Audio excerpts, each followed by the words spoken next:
अगर मैं आपसे कहूँ कि ध्यान करने के लिए न प्राणायाम की ज़रूरत है, न मन को कंट्रोल करने की और न ही कोई कठिन योग क्रिया करने की, तो क्या आप यकीन करेंगे? और अगर मैं कहूँ कि विज्ञान भैरव तंत्र सीधे चेतना से जोड़ने की विधि है बिना किसी मैकेनिकल प्रक्रिया के, तो ये वीडियो अंत तक जरूर देखना, आपको सब समझ में आ जाएगा। सभी को नमस्कार, मैं सुदेश शर्मा एक बार फिर से स्वागत करती हूँ आपके अपने चैनल सुधी ज्ञान साधना पर। आज हम विज्ञान भैरव तंत्र के एपिसोड 2 में ये समझने वाले हैं कि विज्ञान भैरव तंत्र की पद्धति क्या है, ये बाकी योग पद्धतियों से अलग क्यों है और इसे अनुपाय या सहज योग क्यों कहा जाता है।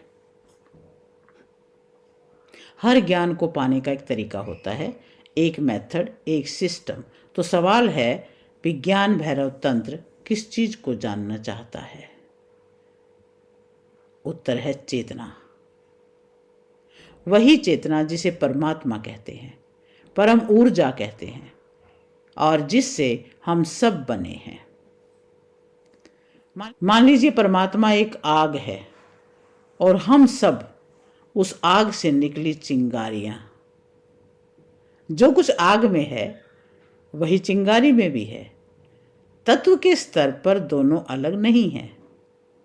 विज्ञान भैरव तंत्र का उद्देश्य उस चिंगारी को फिर से ये याद दिलाना है कि वह आग से अलग नहीं है। अब यह सबसे महत्वपूर्ण बात आती है पद्धति। पतंजलि योग में क्रम है, आसन, प्राणायाम, धारणा, ध्यान। लेकिन विज्ञान भैरव तंत्र उस रास्ते पर नहीं चलता। इसकी पद्धति है जिसे सहज योग भी कहते हैं।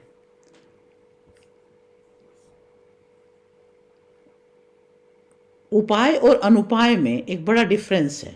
उपाय का मतलब होता है कुछ करना, मन को स्थिर करना, प्राणों को नियंत्रित करना, इंद्रियों को वश में करना। लेकिन अनुपाय का मतलब है कुछ भी जोड़ना नहीं, कुछ भी ठीक करना नहीं, सीधे उस तत्व को अनुभव करना। यहाँ एक बहुत सूक्ष्म बात है। विज्ञान भैरव तंत्र में क्रियाएं हैं, लेकिन वे मन पर काम नहीं करती। जो क्रिया मन को कंट्रोल न करे, जो प्राणों को लक्ष्य न बनाए, बल्कि मन से पार ले जाए, उसे कहते हैं अक्रिया। और यही अनुपाय है, यही सहज योग है।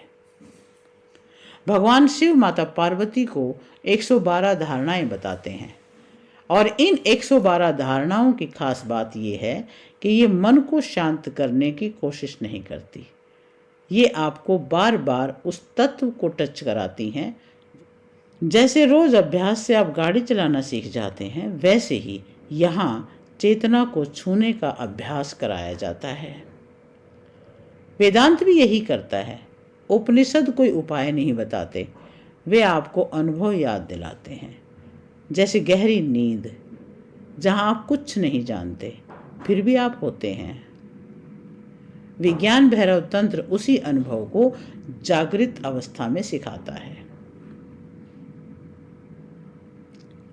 तो संक्षेप में हम ये समझते हैं कि उपाय है मन और प्राण पर काम करना, अनुपाय होता है मन से पार जाना, क्रिया होती है कंट्रोल और अक्रिया होती है सीधा अनुभव।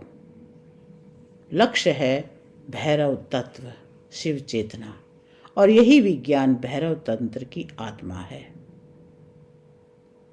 अगले एपिसोड में हम शुरू करेंगे शिव पार्वती संवाद और वहीं से 112 धारणाओं की वास्तविक यात्रा शुरू होगी।